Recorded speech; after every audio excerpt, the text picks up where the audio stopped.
Home Affairs, and Florence is going to talk to us this evening on the government's policy on social enterprises, which I think should be a very interesting discussion, because I think there's a range of views as to what social enterprises are and what social enterprises should be doing. So it'll be interesting to have the government's benchmarks as to what they think social enterprises are and social enterprises should be doing. So since we're running a little bit late, I won't say any more. I'd just like to ask Florence to start with her presentation. Okay, thanks.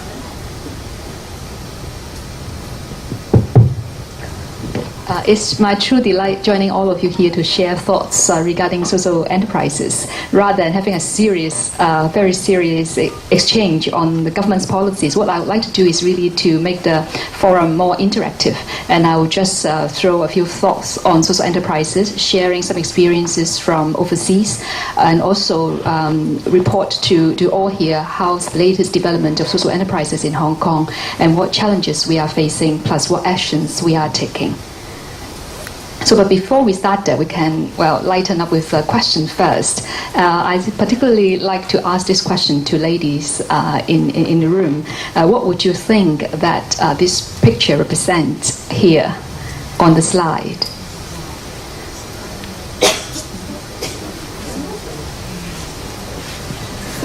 I heard some saying it's a diamond. It's quite close, and another said that it's a crystal of water, and bingo, that's it. It's actually done by scientists trying to document the molecules of the water while under different stages. And here is water molecule when the water is exposed to the word peace. And that's what all his experience are about. He is trying to expose the water molecules to different positive and negative energies or field of actions. And when the water is being exposed to peace, then this is what a beautiful crystal it is. And guess what this water is being bombarded with this time? It's not the music of Bach, but the word about war, and which is a rather negative energy carried. And here is another water crystal, and this time it's being exposed to another positive energy. I guess you would all think so. And yes, it is. When it's being exposed to the either music, picture, wordings, sayings, vibrations of love and the thought of thank you, then we all have positive and very beautiful water crystals being formed. And please just put this at the back of your mind, because it will be used again later. And so what's social enterprises? Well, if I come back to a more, rigid way of explaining it, then usually people may put up this sort of model. On the right-hand side is business, while on the left-hand side is charity. And of course, their focus are different. On the business, it's always about income, how much you earned. On the charity side, it's more about gift and social missions. But however, between them is a spectrum, and it's also a continuum. Actually, different business models or different forms of operations could exist and coexist along this spectrum. Starting from the far left is the charitable model, which is totally non-profit. And then on the far right is the for-profit business model. But actually, there are something in between. Either the business go one more step toward the social side, they could enhance their overall corporate social responsibility, or they could even go one step further and then to inject even more social mission in their operations and turn themselves into a social enterprise. And from the left-hand side, the same.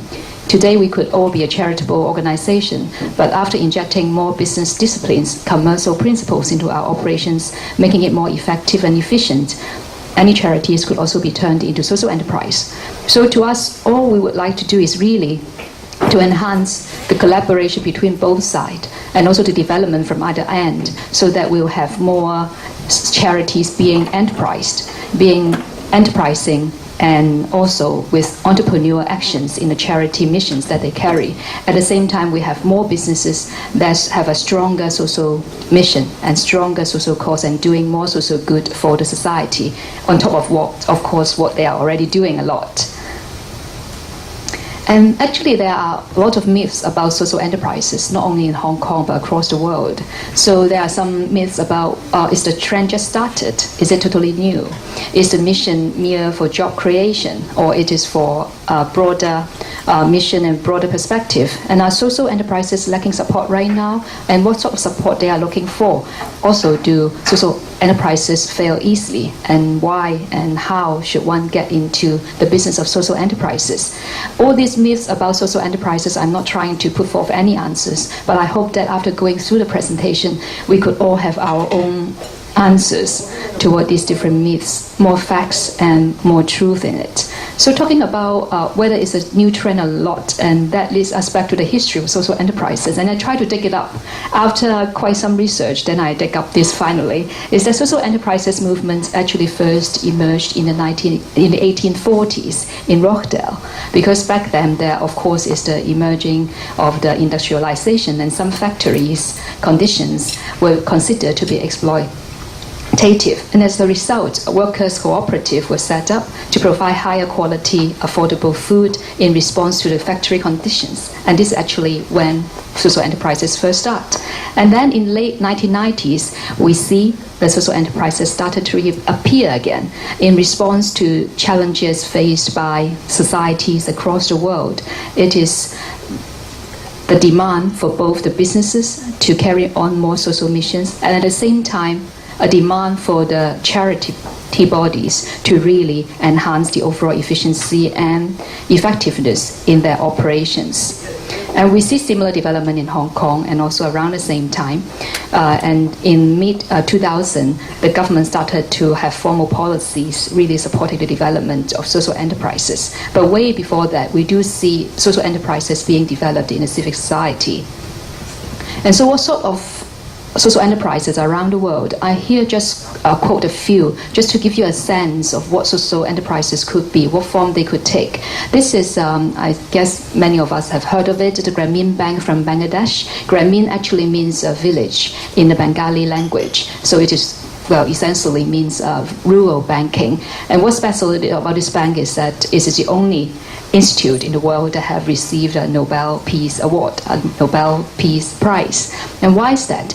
This bank is started by Muhammad Yunus, and it's about small loans, but to enable big dreams out of these small loans. If we trace it back when it was started, actually the thought developed in Mr. Muhammad Yunus' mind back in 1976 when he was studying for his PhD at Cambridge. And back then, he used $27 US. Yes, it's 27, just double digits. And then he actually lent this money out to 42 women. Essentially, each woman only got about 60 cents in terms of the loan. And then he made, on average, about 2 cents of revenue out of this loan. And actually, he started all the model all out from this small amount of business that he initiated.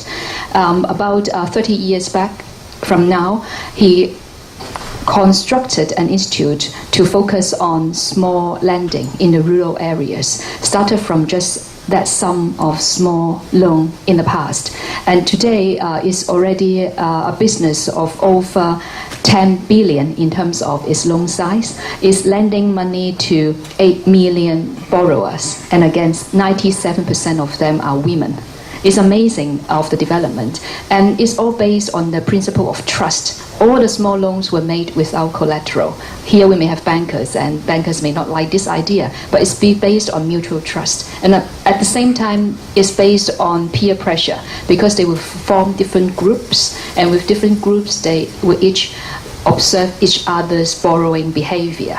there is a group leader among a group of about 6 borrowers, and the group leader is only allowed to borrow if the other members of the team have borrowed and returned the borrowing in time. So they have absolutely very low delinquency rate. 98% of their loan will be repaid. And we put that sum of money, on average, their loan today is about $300 per loan size. But back then, it's only about $50, and sometimes even lower. It's just to help a family. For example, if a woman wanted to get into, raising a few hens to lay eggs and then turn it into a business to lead her family out of poverty, then this is the business model. And we are very happy that today this model is actually spreading to the world. And there is a Grameen Bank foundation being found to help different countries to get into this microfinance model. And again, this is a social enterprise because on the one hand, it's operating like a bank. It has a team of over 20,000 employees covering over 80,000 villages within Bangladesh. About 100% of the villages are being covered by this team of dedicated staff. And this is the business principles that they have. They also have some credit assessment criteria, but they just base it on mutual trust. And at the same time, it's a social mission to really enable people to go out of poverty through changing their lives by lending them money. So this achieving social mission at the same time is applying business principles. And then a second example I would like to share is from the United States. It is another big dream from relatively young graduate from Princeton. When she was just 21 years old, Wendy Kopp, she had this idea that why in a country like the US, still there are so much imbalances in the education system. For her and also her fellow college mates, they could receive wonderful education from universities like Princeton, Boston, etc., etc. But for the others in the less developed parts of the US, the education is rather substandard. And she feel a strong urge to make a change. So when she was 21 years old, she had this idea to make a change, and she started this initiative called Teach for America. And she had this plan. In the first year, she would like to raise $2.5 million US dollars, and also she would like to recruit 500 fellow students from different top universities, the Ivy Leagues in the US, and go out to teach in the less developed areas of America. And bingo, she did it in the first year through very dedicated work and working very hard with her team, people sharing like minds with her. She formed this charity body to push for this initiative. And what happened today? Today, over 20,000 US students from top universities have joined this mission. And 12,000 of them, rather than getting into, sorry, I would like to use the example of banking again, rather than getting into the banking business, they stayed on to be teachers in the less developed part of the US. And again, today they have set up another foundation called Teach for All to help other countries who would like to start this initiative together. And again, it's a social mission to really make a change to US education system to enhance the overall education standard. And it's applying business principles in terms of interviews, selections to get the best type of teachers. And they also pay the teachers salaries. The teachers are not unpaid. They are not total volunteers like what happened in the Peace Corps, but they make it into a workable model, and today making a good change and great change to the United States education. And so after looking at two foreign examples, what are happening in this region, let's look at China. This is a rather new social enterprise. Its name is called 1 Kilogram. And why is 1 kilogram? Because it started by another young people who is an IT guy this time. I think we have more friends from the IT professionals tonight. And he's a backpacker. He enjoyed traveling around China just with his backpack, and also to visit some of the rural schools. And every time he went, he had a habit of really taking some books with him, taking some stationery with him, so that he could share these treasures books and stationery with the students that he met at everywhere he visited. And one day he thought, oh, actually there are so many people with like minds with him.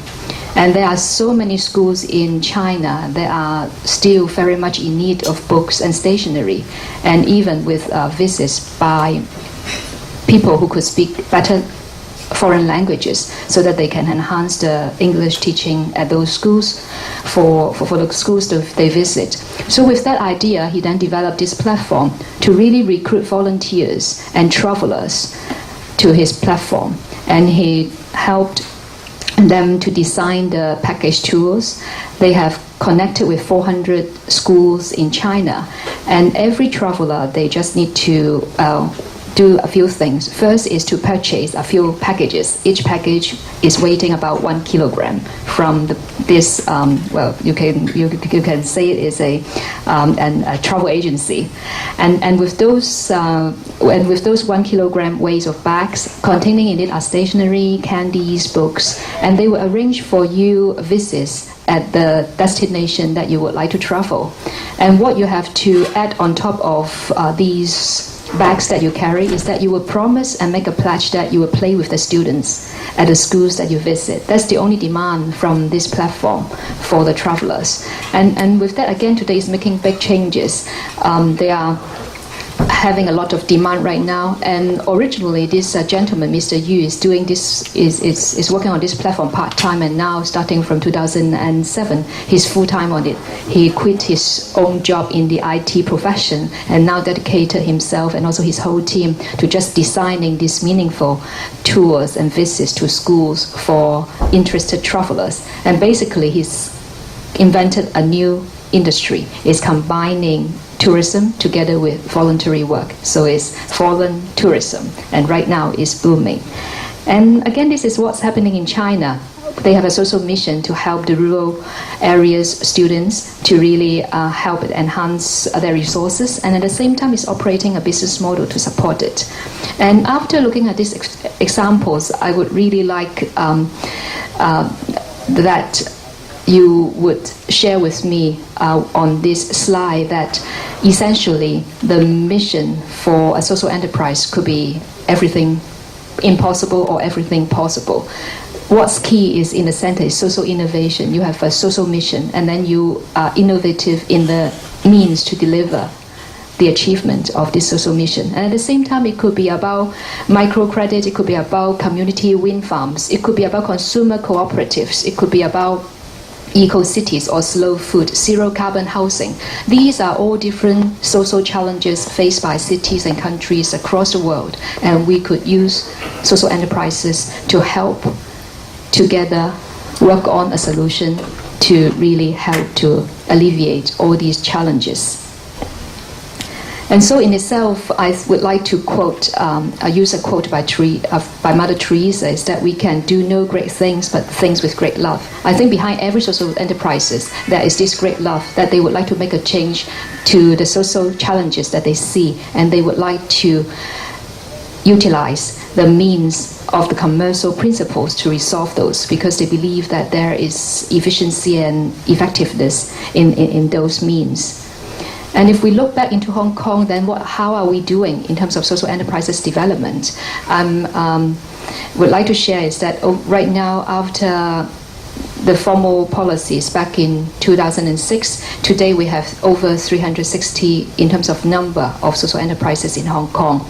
And what we are pleased to see is that it's growing in scale, truly, and also in diversity. Previously, if we look just 5 years back, it's always about opening up a cafe, it's sometimes about opening a retail outlet. But today is really very vibrant. We have social enterprises in terms of the green business, in environmental protection, and we also have innovative transport taxi services being designed for social enterprises, because one of the social entrepreneurs, Doris, is also with us, and she's running this team of special taxis just to enable the physically challenged our physically challenged friends who are on wheelchair to be able to navigate in the city more efficiently and borderlessly.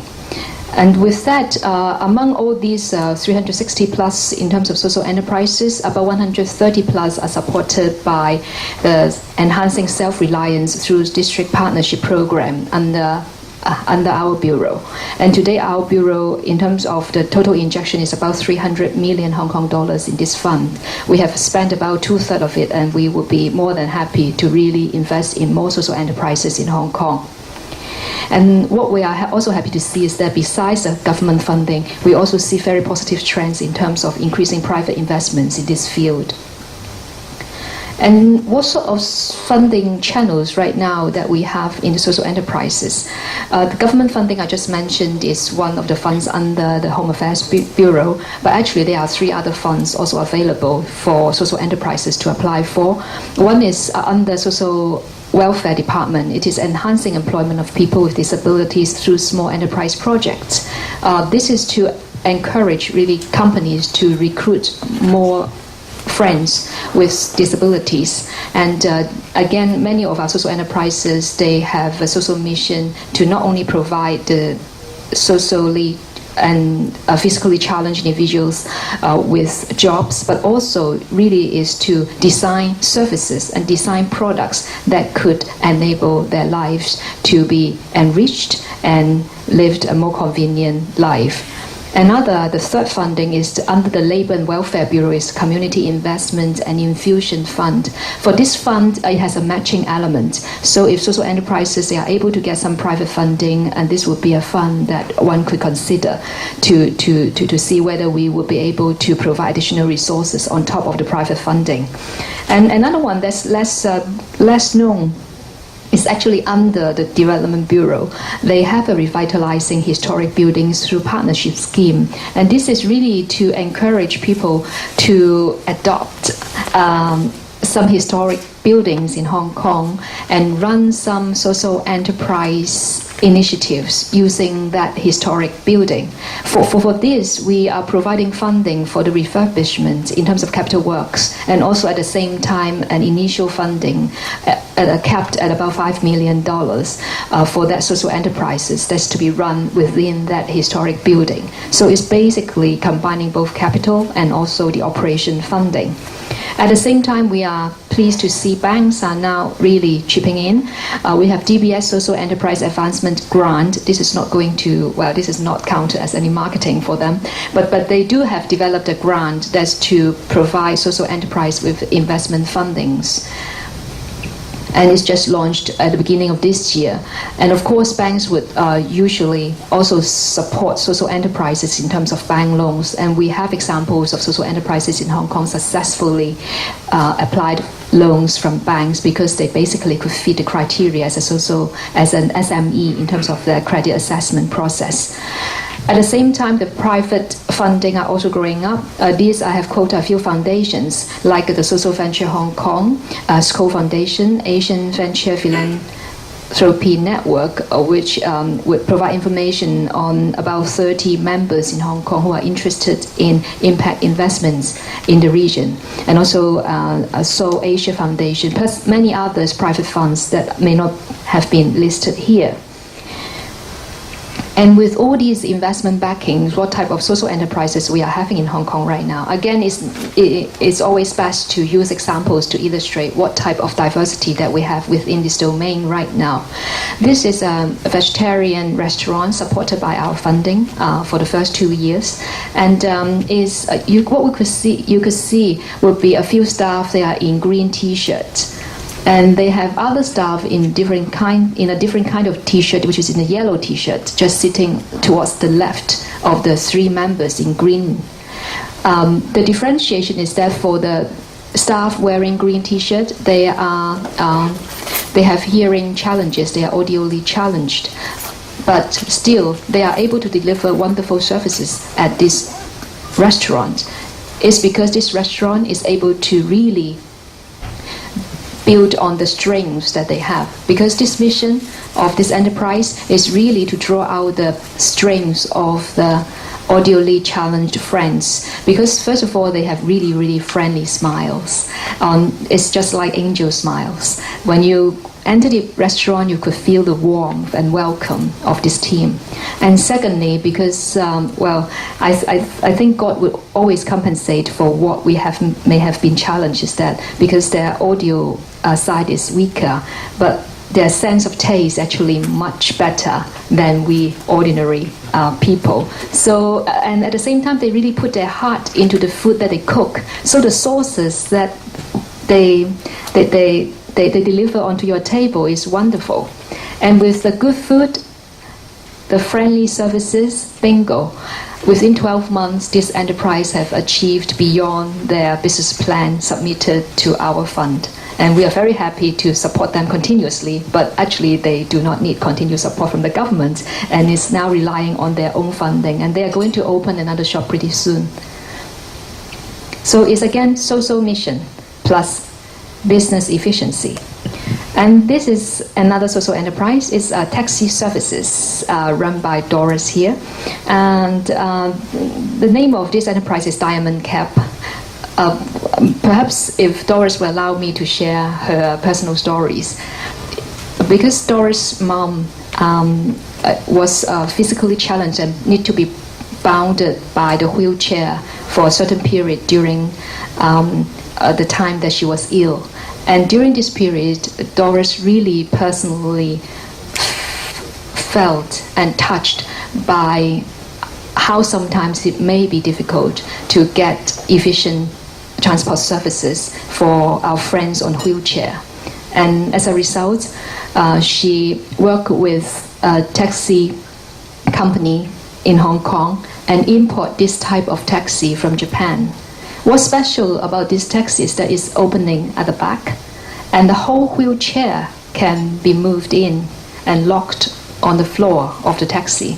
So imagine the person being on the wheelchair, she or he no longer need to be moved up and down, in and out of the wheelchair, and could be just use these taxi services in a very smooth way, in and out and to and fro for the destinations that they would like to travel to. And today, if my number is correct, you have already got 8 taxis, or 5 taxis in total. And they are also getting more innovative in terms of attracting investment for this business. Now, if I could also help her to do some marketing, this is real marketing now, is that if you would like to invest in this business, you could actually just invest in one taxi. You don't need to invest in the whole business, the whole team. And also, as you know, I'm not trying to predict the prices of taxis in Hong Kong, but the taxi prices, that's could be an investment, a good investment in itself. So for what you invest in these social enterprises in terms of charity, some point later, it's quite likely that you could get back your original investment to help other enterprises or help other charity causes that you have in mind, that you share their mission, their vision. But during the time that your money is parked with Diamond Cap, you are already doing a lot of good to the community and to the people in need of these special taxi services. And another social enterprises, this is an outlet selling fresh produce from the farm. And what's special about this outlet, this retail shop, is that it's run by people who are mentally challenged. It's run by a charity. This charity started back in the 1960s, servicing mentally challenged friends in Hong Kong. And in the 1980s, they started to see problems in the pure non-profit operations, how to make it really sustainable, how to make it thrive in the long term. So without any support from the government, they already started their commercialization of their whole business. And their first start was to run an organic farm. And with the organic farm, of course, there is the produce from the farm. Then they started to sell the produce direct through opening some outlets. First of all, I think their earliest outlet is in the MTR stations. And later on, they have got support from some designers who are very much sharing their vision. And this is their latest outlet with the new brand name Farm Fresh 330. And for 330, I also need to explain it a little bit. For us, the Cantonese speaking, Sam Samling, they would actually like to mean Sam could be sun means body. The second Sam, the second 3 is Sam means the heart. And the Ling, the 0, stands for spirits. So they would really like to, and get the whole community to send a message to the customers that what they are trying to do is to work on the heart, the body, and the spirit of the customers that they come across, and also for the community that they serve. And they open this social enterprise. And they are actually, from now on, when you see 330, it's always their new ventures. They have another new venture right now, is selling the designer items in terms of accessories near the flower market in Mongkok. And the last social enterprises I would like to share today is Green Ladies, because I also just mentioned that there are now more diversity in terms of social businesses in Hong Kong. And this one is, if I don't tell you it's a social enterprise, you won't believe it is. Because within the whole shopping mall, I think when you enter this shop, you could feel that this is the best shop in terms of the interior design, in terms of layout, in terms of services at this shopping mall in Wan Chai. And what they are selling is actually second-hand fashion. They encourage people to trade in and out the secondary women fashion and accessories. This is already the second shop that they open. The first one is also in Wan Chai, but in another corner. And again, you could see right now in terms of the feel, the touch, how they display the different items, the accessories, you could not differentiate a social enterprise from an ordinary business. And sometimes it is even better being displayed and being surfaced as social enterprises. I think this is the key for the continued development of social enterprises. It's actually no different from a business, but you just try to magnify the social mission and also radiate this social mission into the interactions with customers, into the interactions with the producers, and across the whole value chain.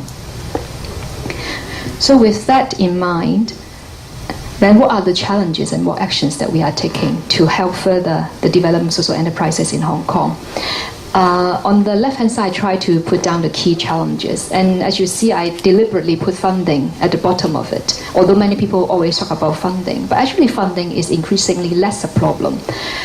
A lot of funds and foundations that I spoke to and corporates that I spoke to, they are very willing to support social enterprises in terms of monetary or non-monetary contributions. However, what they are looking for is good business ideas for the social enterprises, and also a good team who could really be entrusted to run the social enterprises. As a result, the key challenges we would believe is, first of all, on the mindset, because running a social enterprises in a business way is very different from running social enterprises in the usual social way. And the second one is on the skill base. You need to have the relevant skill set in terms of the overall management, the inventory, the customers, the cost, the purchasing, the merchandising, etc., etc. That's quite different from operating a charity alone. At the same time is the supply and demand. We would like really to make social enterprises and its services and products better known to all members of the community, so that together we could support by taking individual actions as being a consumer ourselves, if not an active participant in the social enterprise movement. So what type of actions that we collaboratively are working on with different sectors? First of all, is really to encourage cross-sector collaboration. This is helping to change the mindset as well. We have the annual Social Enterprise Summit being held in around November, and members here, you are all welcome to join, so that together we could exchange ideas and thoughts on the latest developments of social enterprises. We also have the Outstanding Social Enterprise Award and Outstanding Friends of Social Enterprise Award to encourage more cross-sector collaboration. And through the interactions, we truly believe that people's ideas got exchanged, and at the same time, people's mindset got changed gradually. And the second key thing that we are working on is to help build skills and grow entrepreneurship across the community. We have the matching platform and also the mentorship scheme to provide services and also provide counseling, provide consulting and advice to social enterprises and social entrepreneurs in need. The matching forum is to match corporates with corporates. To quote an example, there is a social enterprises wanted to get into the supermarket business, but of course the social enterprises never had run a supermarket before. So we have matched these social enterprises with an experienced team who have run a chain of supermarkets in Hong Kong, and therefore our mentor, the corporate mentor, helped them design the layout, helped them design the shelves, helped them shelve different racks, and also helped them to really devise the whole route of how customers could navigate within the supermarkets to enhance their overall performance. And the second, the mentorship scheme is to matching of individual professionals or people with business skills or other professional skills with individual social enterprises or individual social entrepreneur. Quote another example is that you may have heard this iBakery, which is for helping the mentally challenged children and also young people. They train them into making biscuits and cookies because that's the easiest type of workflows among the different various work processes within a bakery. Basically, you have to wait to the very fine details in terms of the ingredients, and then you just mix it and ensure the time is right in the oven. And so, however, this team who have been serving these mentally challenged young people, they are not able to run the iBakery initially as efficiently as they would like to because they are not that experienced in terms of packaging of the bakery products. They are not that experienced in terms of the displaying within the shop, etc., etc. So we have people, a team of mentors actually. They have the business background, they have legal background, they have accounting background, they have even the insurance background to help them really to ensure the overall operations are smooth in the various aspects of these social enterprises. We also run training programs for people interested in social enterprises. Either they are already within the sector and at various levels, like managerial levels, or those are more on the front line. We also have this social enterprise challenge competition for the university and college students. We have run it for about 6 years, and over 4,000 students have already taken part in this competition. They have submitted their business plans, and starting 2 years back, we are able to fund turning their winning ideas into operations as well. Just quote an example is a winning team called Deja Vu. They basically pick up the different used banners that right now you see across the street. And those banners usually are made of plastic. And then using their design, using their bright ideas, they turn them into accessories for ladies and men alike. It could be a briefcase. It could be a brooch. It could be different things. It could be the folder cover, etc. And we are supporting this business from the point that they win the challenge till they started to put it through as a business idea and operation. And the third key area to promote ethical consumption is really to deal with the supply and demand challenge. In around November and December this month for shopping, gifts for family and friends, we now have this ethical consumption month. It's really to pool together resources across different sectors and do more targeted promotions to promote consumptions of social enterprises, services and products.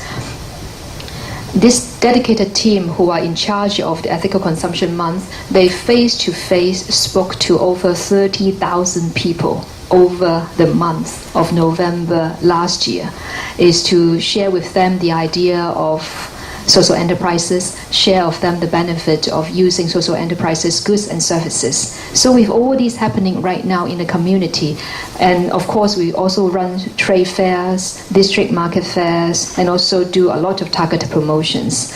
Then last, regarding new funding, we just injected another 500 million Hong Kong dollars into a new fund. This fund is the fifth fund on top of the 4 I just shared, that could support social enterprises in Hong Kong. And this fund is called Social Innovation and Social Enterprise Development, because we would like to broaden the scope of this fund further.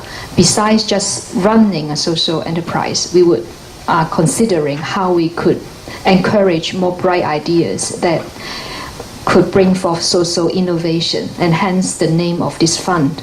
And we are still discussing the details of how this fund should be used. And right now, we really and truly welcome your thoughts on what kind of new types of funding we could make available for the market and for the sector. For example, some ideas that we have received is that currently it seems that there is not much loan type of lending type of funding for this sector. So whether we could provide a certain loan device through this fund. And another idea that we have received is that in the UK they have this operation called the Unlimited.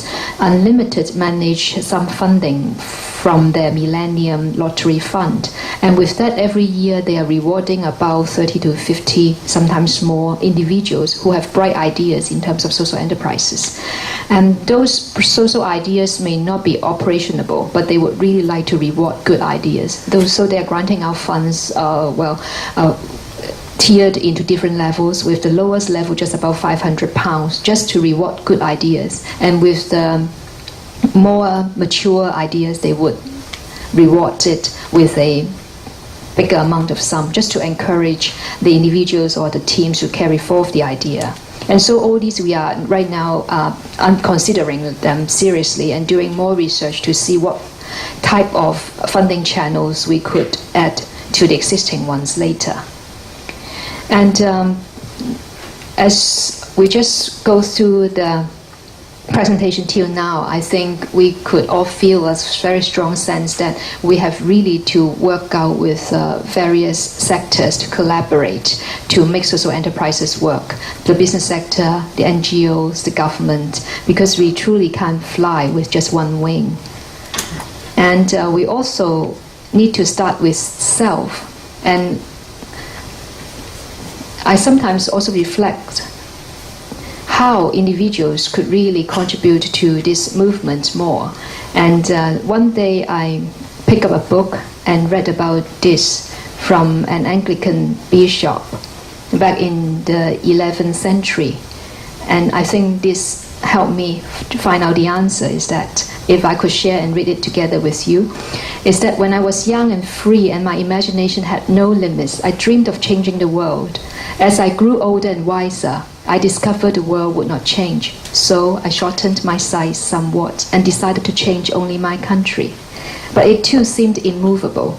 As I grew into my twilight years, in one last desperate attempt, I settled for changing only my family, those closest to me. But alas, they would have none of it. And now, as I lie on my deathbed, I suddenly realize if I had only changed myself first, then, by example, I would have changed my family. From their inspiration and encouragement, I would then have been able to better my country, and who knows, I may have even changed the world. I think this is, in essence, the spirit of social enterprise. By changing self and really take that into action, then gradually we could change our community for the better through the social enterprise movement. And quite interestingly, then I try to read some Chinese classics, and this thought actually is shared between the West and the Eastern culture. And from the great learning classics, I trust most of us all know this very well. Again, it conveys the similar ideas. And last, I would like to just end my sharing with a quote from Gandhi. It's "Be the change you wish to see in the world." And again, this, I think, truly captures what social enterprise is all about. We are doing business every day, and business is an essential part of the society. Business itself carries very strong both economic and also social functions for any society. And we are here together to make our business even better performing with their social mission. And at the same time, for those running charity, running non-profit organizations, we are here to help, to see how we could inject more business principles into the operation. And together, both ends meet in the middle. And in the end, we would look forward to see that every business is a social business. And with that, I would like to open the floor for interactions and questions. Florence, thank you. Thank you very much for your sharing and for the very interesting examples you gave, and also for updating us on how the government is dealing with social enterprises. And I think your talk has given us quite a lot to think about, and it's also been quite motivating. So I hope now we can have some interesting questions from the floor. So can I open up to the floor for questions?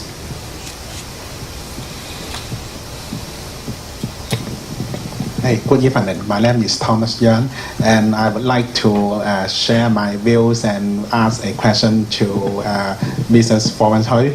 Actually, I like the idea about the social enterprise because it seems to help the poor and help the social problems. But the point is that sometimes we cannot control what is the real behavior of the social entrepreneur.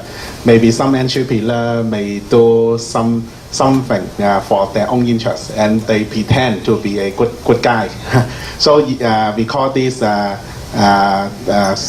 Samaritan rent seeking, which means that they just use someone's goodwill to benefit himself or themselves. So in this case, what will the government do to prevent this situation? And secondly, regarding the social enterprise, it seems that we need to integrate the social resources, and also we need to develop some new technology and develop new market for the social enterprise in order to make them develop.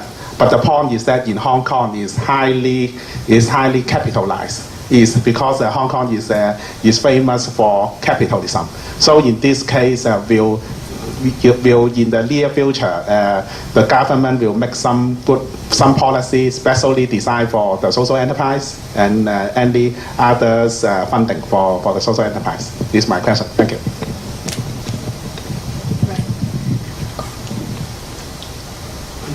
And for this concern you shared, I think we are also trying to really encourage people who have the not only the ability but also the right mindset to get into the social enterprises business.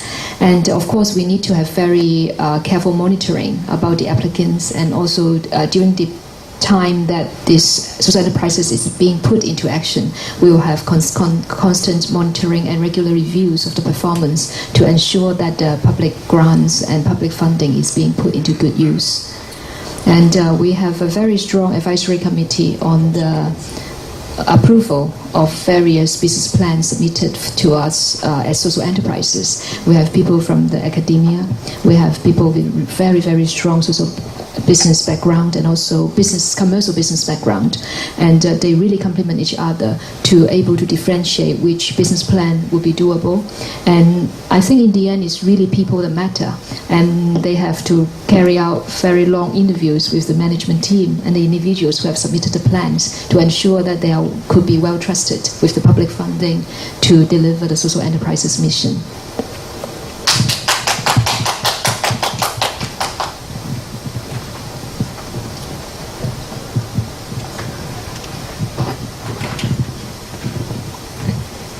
Good evening, I'm Willie, and I agree with you that funding is not the major problem for social enterprise.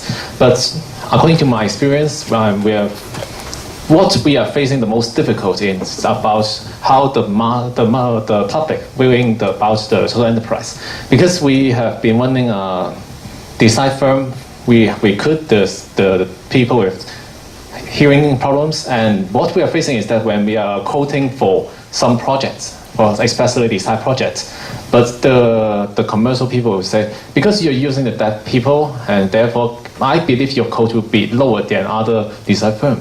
I guess this is what we are facing actually. So I'm thinking if there are any things the government can help to promote the situation. I really could not agree with you more. What we have to do is really to help to convey the messages more clearly and more thoroughly to more people, is that social enterprises, goods and services, they actually need to demand and ask for a slightly higher price.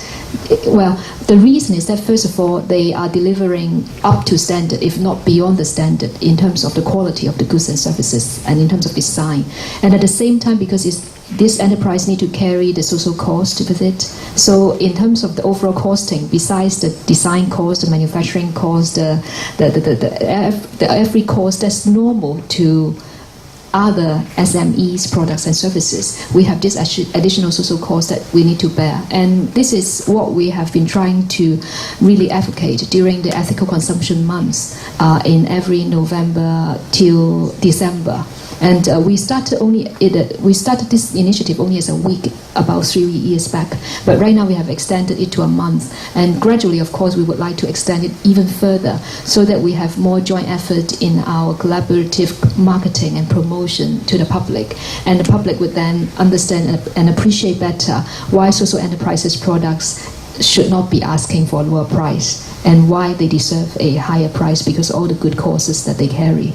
And if you would like to get more information, please do leave your contact with me so that during the ethical consumption month, their team will be able to contact you and see what kind of collaboration we could work on. And together, I do feel that in the end, it's really through the word of mouth that we all spread to our friends and family, and we take individual actions to support this social enterprises movement for Hong Kong. Thank you. Hello, Florence. I'm Ben Cross from the Startup Weekend Hong Kong and Barcamp. And I have been investing in several social enterprises. And thank you that you feature my friend Andrew Yu's 1kg ORG. And actually, I have been helping Andrew and his friends for more than 3 other projects about nutrition, helping inland immigrant workers across China, and then those solving family problems. But from my point of view, that we know that Hong Kong people are very good in managing and having new ideas. But when we do such kind of things in Hong Kong, we cannot scale it because the market in Hong Kong is really limited, and we find that it is difficult to move the Hong Kong teams into China or into other markets. I have affiliation across Asia, in Myanmar, in Burma, in Bangkok, but I found that it is not easy to just get the funding from Hong Kong government to help these Hong Kong teams to really scale up and to just promote their idea and set up in other places. And if we just put it in Hong Kong, things will not work. Yeah, perhaps I should share our limitation is that, most of our government fundings, we have to support Hong Kong citizens for their, endeavors in Hong Kong. And that's not only applying for social enterprises, but for also, for example, for education, for some other social services delivery as well. But I have to be honest that our experience is that most of the time, if we can let the Hong Kong people, especially the students or those with disabilities, let them to go outreach other places, they will have less problem because everyone know that Hong Kong is a very business-oriented land. They will be discriminated even if we tell people not to do that. It's happening every day. But if we can move the Hong Kong people, they have the management skill, they can coach people. And with those kind of skill, they will never be discriminated in other area. And they are being very respected when they go to Sichuan, when they go to Myanmar. I can see that happening. But the problem is that we cannot get funding from Hong Kong if we do it that way. I think there are some exchange programs that interest friends may join to really experience the social enterprises outside of Hong Kong and see how they have been doing to get the exchange of experiences.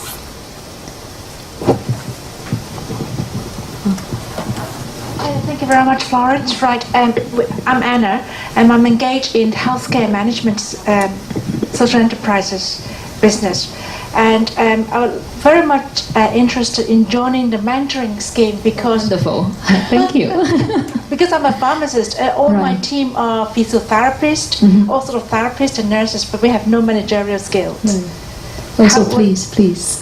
How can I give my... you just leave your contact with me, and then Thank you very much, then I will get a connection. Thank you very much. And then bridging arranged. Thank you. Hi. To what extent does the government and your department establish the priorities in terms of where social enterprise, what social enterprises should be established and where the funding should be directed? Up to now, it sounds like a lot of it's grassroots, people having good ideas and then approaching it.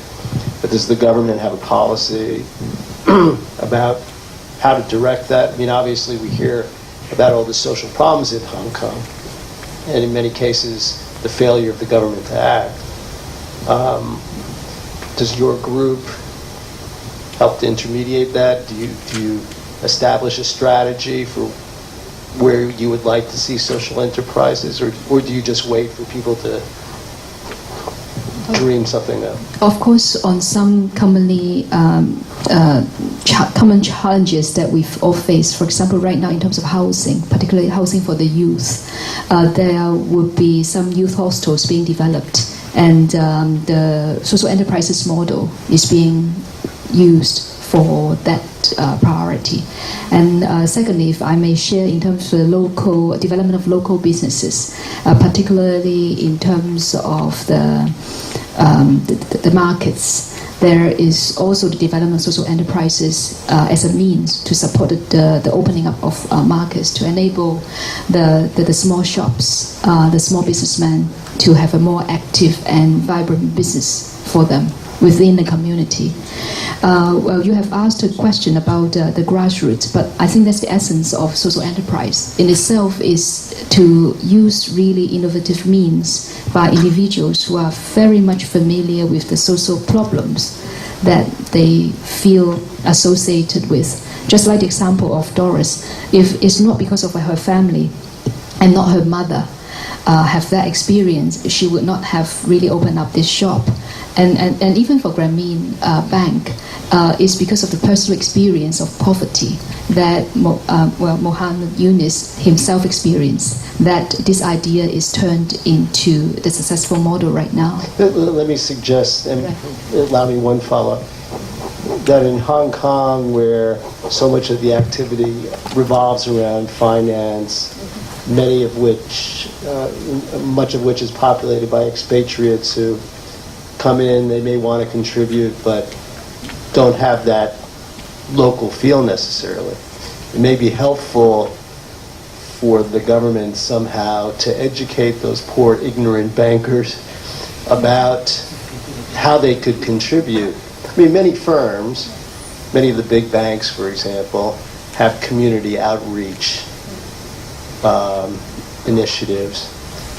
But, for example, I'm with a bank and I've never heard of this, and so query whether there should be some effort to explain this, because I'm sure you get a lot of entrepreneurial energy from bankers who would like to do something other than simply make money. Yeah, I truly appreciate this suggestion from you, and to give credit back to bankers, because I was a banker before. That's why you always use banking as the kind of things that I try to make joke on. It's actually a lot of bankers are our mentors. They have brought in very, very useful experience in terms of how to ensure that certain business models work.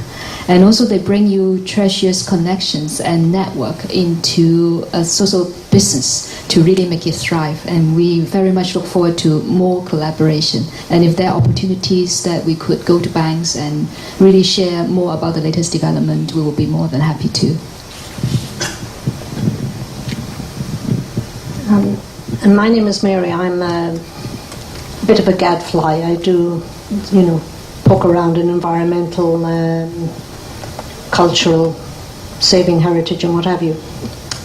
With regard to what he has just mentioned, I have 2 points to bring up here. Today in the South China Morning Post there was an article which will address some of the issues there.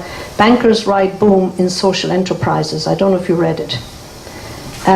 It's saying that putting private capital to public service is booming in Asia, and some investment bankers are quitting their high-profile jobs to support clean and green enterprises. Perhaps this could be posted onto your website or something, and I would encourage the government to get in touch with the 2 fund managers who are mentioned in the article, because it looks as if they are looking for opportunities to invest in social enterprises, and we would kill 2 birds with 1 stone here. Number 2, with regard to the other fact he mentioned, that we Guailos are left out of the loop. Now, I believe that there's a big problem with Home Affairs, and I've come here specifically tonight so I could get you on the spot. We're having an awful lot of trouble with the Home Affairs Department, particularly with regard to the district councils, who absolutely refuse to post the minutes and not just the minutes, but the details of the meetings onto the websites. I have been to Yao Chi Mon District Council, and I've had the Home Affairs person for the district council there look me in the eye. First of all, she refused to speak in English at the meeting, which was definitely not acceptable. And number 2 said Mo China. There's not enough money to have the information put into English. Now this means that this is obviously running right through, that we're not getting information. Also it means that when people from abroad, from other countries, are interested in finding out what's going on in Hong Kong with regard to various activities and ventures and what have you, and they go into the search engine and they write in something Social Enterprise Hong Kong or something like that, then they're not getting bounced back on the getting the feedback and getting to share the experiences of what's going on in Hong Kong.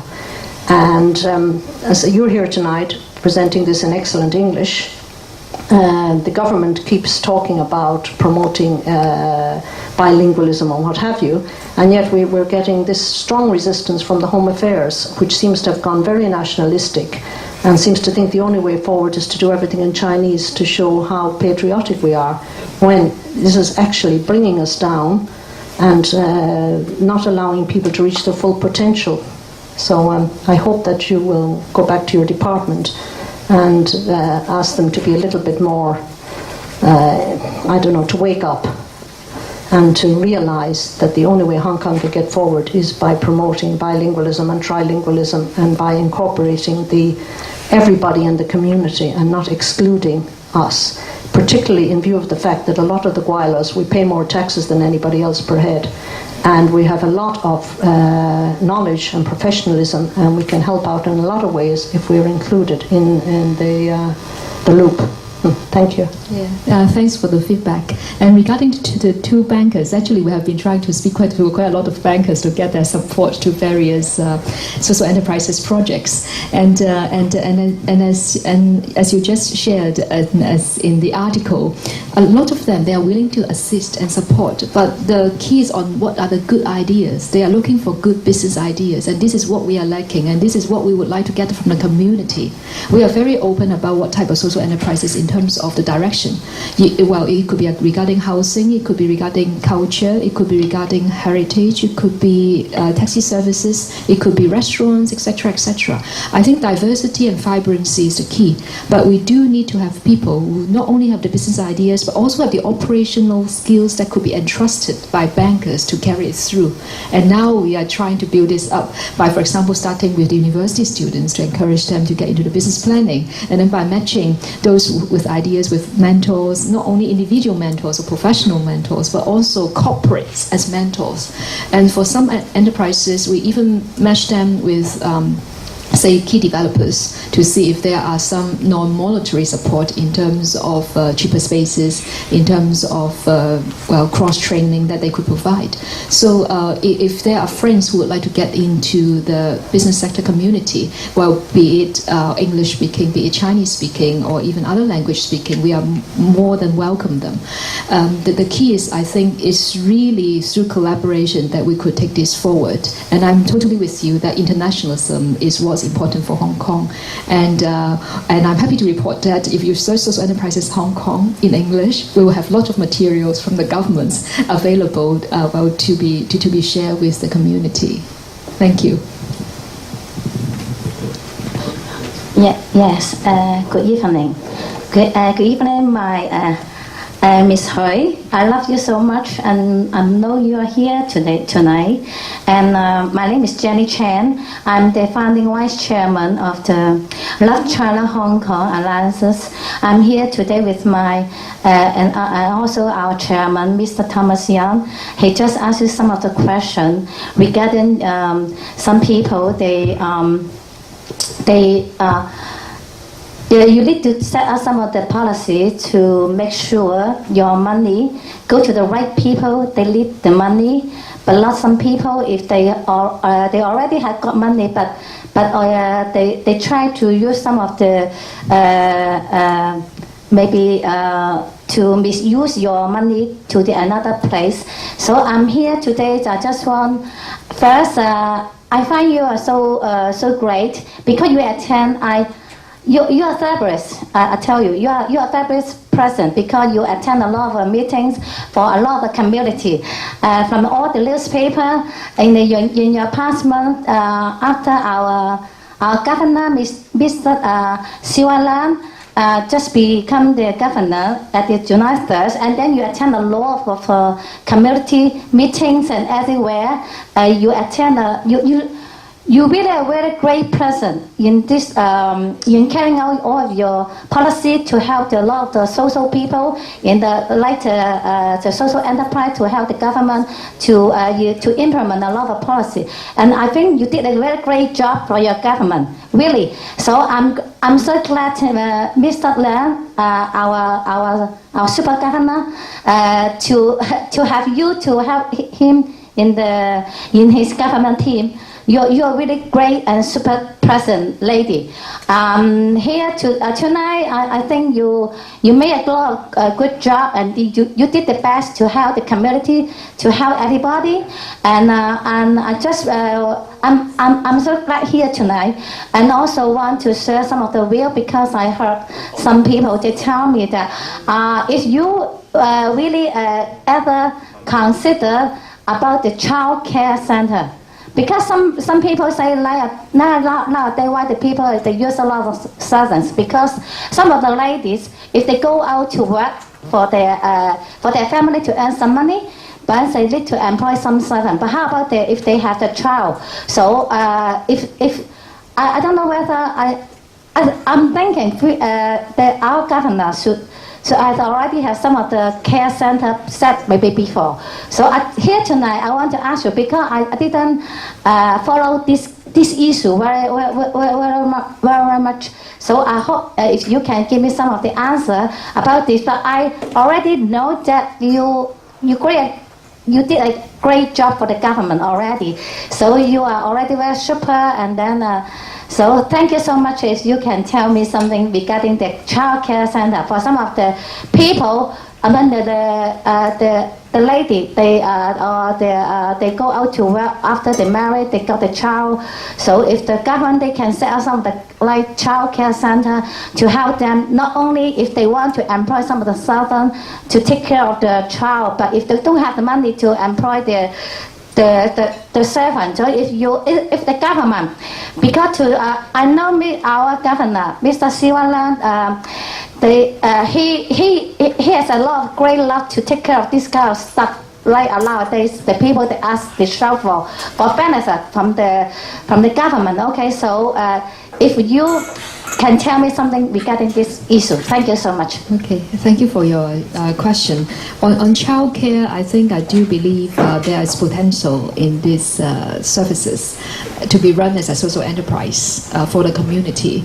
But of course, it really depends on the operator to have this experience. Right now, if we look at the market, I think it's either charging at a too high a rate that may not be affordable by the individual families, or maybe those, if it's not charging at all, total social services, the service hours is just too short. Sometimes they close their center around 5 or 6 o'clock. And for working moms like me and perhaps some of the working moms here, we actually would work quite long hours. Well, and so if those lower cost childcare centers are closing too early, then they may not meet the need of the working mothers. So does have this gap in the market, and if individuals or teams would like to get into this business, I think, well, one could really consider this sector. And at the same time, I think there are a few areas that have quite good business potentials. One I always believe is for the elderly to serve the elderly. I mean the early retired elderly who are still very well active and who would really like to contribute their experience and their knowledge. I think if we could design some social enterprises, social business along these routes to really draw out the experience and the knowledge of our elderly and early retired, that would do a lot of good for the community. I just quote an example, a restaurant chain. When you enter the restaurant, every individual, every staff you see is 60 years old and above, apart from the chef, who's just slightly younger. But by entering these restaurants that they run, you could feel the warmth radiated by the elderly. They would also teach you a lot of wisdom about life. For example, in the Cantonese culture, they talk a lot about all those hard-boiled soup. And all these elderlies, they will share with you some cooking recipes inherited or shared by their moms and their grandpas and mothers. And so these kind of interpersonal connections could be found again at the restaurants or at this restaurant chain. And what they are doing is really just employ the retired elderly to serve the customers. So this could be an example. And then another one is some recent development on the culture side, because there are some friends from the cultural and arts sector here that I'm aware of, is that there is this early child music education center is being run as a social enterprise. Right now, maybe because of the rising rents, all these classes, after-school classes, extracurricular classes, they are charging at an increasing rate. That's going to be less affordable by the community. And these social enterprises, they really recruit a team of kindergarten teachers and volunteers. They are charging at a very reasonable price to the community and being run as a social enterprise. And there's another team that's inspired by Gustav Dudamel in Venezuela. They popularized violin teaching and violin appreciation in the country. And this team of dedicated young people, they are going to form social enterprises. Just go to the community and teach violin and teach other string instruments. And we are in full support of them. And we would really like to see this happen for the community, to bring music to different corners in Hong Kong, but not at a price that's only affordable by so-called middle class. So just to share a few examples of possibilities that's happening right now. Yeah. Hi, I'm Florence. I'm Agnes Kuhn, President of the Hong Kong Women Professional Entrepreneurial Association. Well, you have been sharing a lot of examples, and then we have witnessed for the past 10 years in Hong Kong, social enterprises actually helping to resolve a lot of the issue in Hong Kong, whether it is related to aging population, whether it's because of the poverty divide gap in Hong Kong, or because of the environmental protection, or even because of anything. A lot of things we cannot just rely on the government, and the society is very innovative and have a lot of new idea to try to help some sort of this whole social issue. But throughout the past 10 years, we think that even though at the moment you mentioned only 350 social enterprise, and they are still at, you said, is still at the nurturing stages. But somehow, as this gentleman also mentioned, somehow people would like to know whether this is a real social enterprise or they are really a camouflage. And somehow I noticed that in the European country, they do have a government department or commission to look after and help to develop social enterprise. And that's why I wonder, when in the future do you think Hong Kong would also need to have some sort of a particular government department or commission so that they can want to nurture, to develop and regulate. And somehow you might need to think about the definition of the social enterprise, whether say 30% plowback, they are non-profit, but how the dividend, whether they should be confined like to 30 or 35%, whatever. Somehow regulation is required, and somehow, of course, we need to nurture this spirit and the culture. Because once you have a center point in the government, that sort of the spirit of love, we really like to spread it through in the community.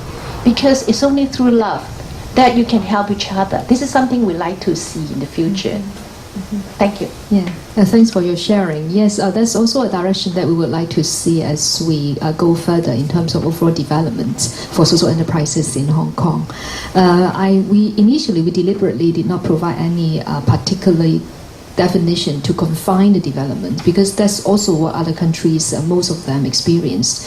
I think gradually it's not the form that's important, but the spirit and the essence of social enterprise. What I see perhaps would be the most important is more on how to lock up the assets or lock up the social capital that's being created by a social enterprise in future. So for that, we have a lot of room to continue to discuss and see how that could be best, either through administrative measures or either through regulation.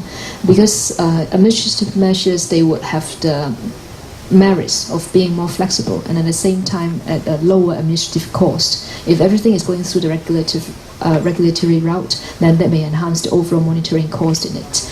And still today, for the projects that are funded by the governments, actually they carry a label from the government recognizing that it is part of our funded social enterprise. And regarding the question whether there are camouflage, that's actually a case that I'm trying to investigate, because the other day I saw on the street a taxi or a kind of van, maybe it's modeled after Diamond Capped, but deliberately they put down a registration number and they put on its car body a phrasing that is a social enterprise. And that surprised me, because if it's a social enterprise, usually we don't see people deliberately putting a registration number onto it. And that I'm trying to investigate right now, whether it's using this goodwill in terms of the branding of social enterprise to enhance its own business. Yeah, I think Doris can respond on that case, and then I will say a few words. Okay. Yes, thank you, Florence. This is the case that we're closely monitoring. Right. Closely monitoring. Yeah, because I just saw it running on the street. So many people send me the photos, WhatsApp, Doris, they're copying you, and then the silver one, right? Yeah. Yes. Because they're getting more famous, because similar than like Diamond Cap. And the case is we work together with Transport Department, because all our cabs are licensed legally with all the checking from the departments. And those, they claim they are social enterprise, and even they said they are registered at government department, that transportation is, the department will following up. We investigate too, and then the reply from them is actually two of that cars are running by private car license. That means they cannot do business because they don't have any insurance. So they are actually under investigation and follow up with the police department, because this is a offense that can be jailed. Yeah, but they don't care. They just want to get the money first, and then Until one day I see the hospital, I can't see the driver. I don't know whether they escape and recognize. They actually have. They actually printed a phone number on the. Yeah, they all copy from us. Yes. But, So this is. I just like to share, but that's the beauty of social enterprise, is you can see actually the enterprise themselves are closely monitoring the case. Exactly.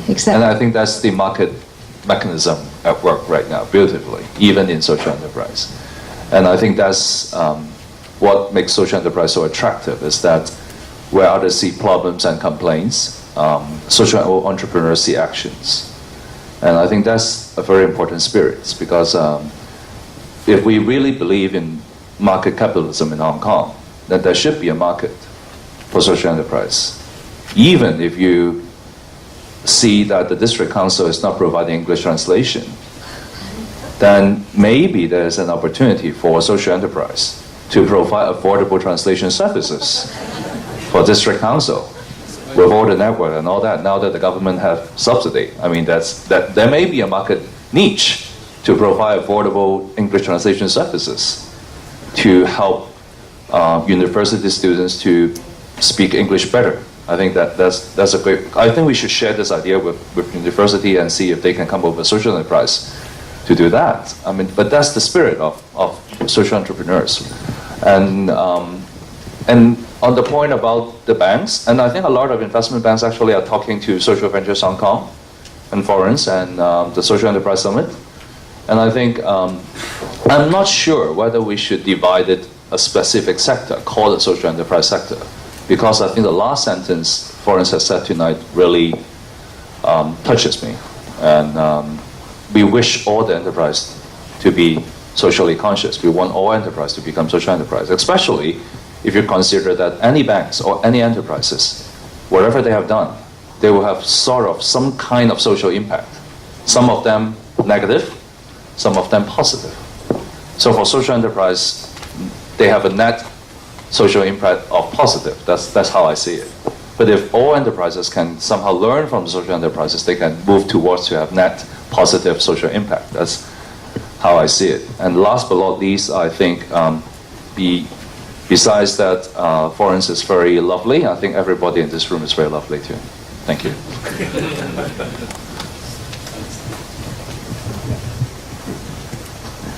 Hello, maybe I can say a few words on district council, because I happen to be a district councillor. I make a suggestion to the government. Right now, yes, we don't have minutes in English for our all sorts of meetings, but we do have interpretation service for some of our meetings when there are foreigners present. So maybe. If the government think is appropriate, you can provide interpretation service for all our meetings, so that we can have those soundtracks uploaded in our websites. Because right now we have all our soundtracks of the meetings uploaded, but only in Cantonese. So if we do have interpretation services for all our meetings, then we can upload all those soundtracks in English as well. This initiative would also provide employment for minorities. You don't have to read and write Chinese. All you have to do is to be able to listen to understand Cantonese in order to be an interpreter from the Cantonese into English. And there is a dire need for job opportunities for minorities in this in our community. Talking about minorities, perhaps I could share social enterprise that's running quite well, targeting at actually translation, is to translate from their mother language into English. Or Cantonese, depending on which language they are stronger. And we have these social enterprises really pulling together and providing translation services for over 10 languages. And it's in collaboration with the hospital authority, because this usually the minority friends got the most problem with. If they got sick and get to the hospital, well, basically sometimes they can't communicate. And we have this social enterprise providing the services so that they could help the minority friends to really bridge the gap and be able to communicate how their body is feeling, etc., what's the medications that's being provided, and we find it quite effective. Thank you. So, any more questions? yeah, okay. Good evening, I'm Jack Lee. I'm from the University of Hong Kong and the editor of the Student Post. So perhaps am I the only one university student here? So me and my friends are running a social enterprise on private tutoring, which is simply the fee we collect is extremely low, which is only covering the traveling expenses of our tutors. However, we found ourselves facing a kind of a hostile attitude from those commercial tutoring centers, as we try to have advertisements on certain online tutoring matching sites. However, they are not particularly welcome us, as they tell us, oh, if you're not profit making, and so you cannot pay the matching fee, so you're not running the business as usual. And somehow I think it's possible for us to enter the mentoring scheme you advised, because we'll be in a direct competition with those large commercial tutoring centers, so they would be unlikely to help us to expand our services. So however, I see a good initiative in having those competitions for students to write their own business plan, but I would have to say that competition in those initiatives are really fierce, and a lot of good plans cannot get the funding. May Ms. Hui suggest what are you going to help students to start their own social enterprises? Thank you. Yeah. Well, we really appreciate the reason why we started with the competition yet. It's not that many students are as devoted as you at such an early stage to social enterprises. But if you would like to start now, we're more than welcome, and I will be very pleased to connect you with some of the networks and forums in social enterprises to see how together we could make it work. For example, Agnes is being involved with the Hong Kong Women Executive Association, and they have helped nurture and inoculate a few number of social enterprises for Hong Kong. And back to your question regarding tutoring business, I have some comments actually. I think in Hong Kong it's the only place in the world that a tutoring business could got listed on the stock market, and something must kind of not been working entirely smoothly to allow that to happen. And I treasure a few teams actually along your thoughts to how to provide more affordable tutoring business for people in need. And I have put some thought to that in the past. And my own personal conclusion, it should not really change your mind, is that I am thinking that perhaps part of the tutoring business, you should split it into two. One part of it you are charging at normal rate, and with the other part is true voluntarism, so that you could use the earnings from the market rate tutoring to support those people in need that you would like to support. Maybe that's an alternative model. I think when you get connected with other teams, you can continue to change the idea on this one. But with some initial discussions that I had with a few teams that have similar ideas, it seems that this is easiest to work, unless you are focusing on totally location-wise on a lower income area. For example, you are providing your services in, it's not going to label, it's not implying any labeling of any area, but just for example, like a particular housing estates, and you're just focusing on students there, then you'll be able to create a market of your own that you charge and determine your own market rate. Otherwise, maybe that's an easier start. And if that's what you would like to do, I could connect you with a foundation here in Hong Kong.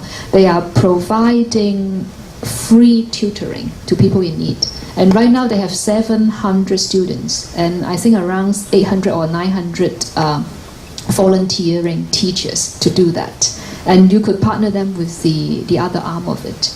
I think right now in terms of social enterprises, we have kind of gone off the first or second stage is to have more social enterprises in the market. And next stage, what we would really like to see is to enhance the overall scale. So we have small social enterprises making a difference already, and next step is to make it big. And how to make it big is really to connect and collaborate. If people have similar visions, we try to work together and see how we could bring that to the next level.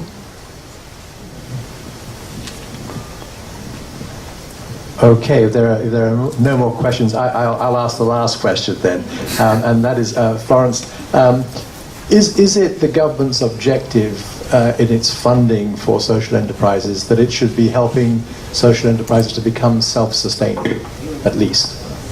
Well, in terms of our overall support across the various schemes is a 3-year support period, and within the 3 year we would really like not only in terms of financing but also in terms of skill set, in terms of the promotion and marketing along different aspects, and even in terms of network building to help the social enterprises to get to the stage of being self-sustainable.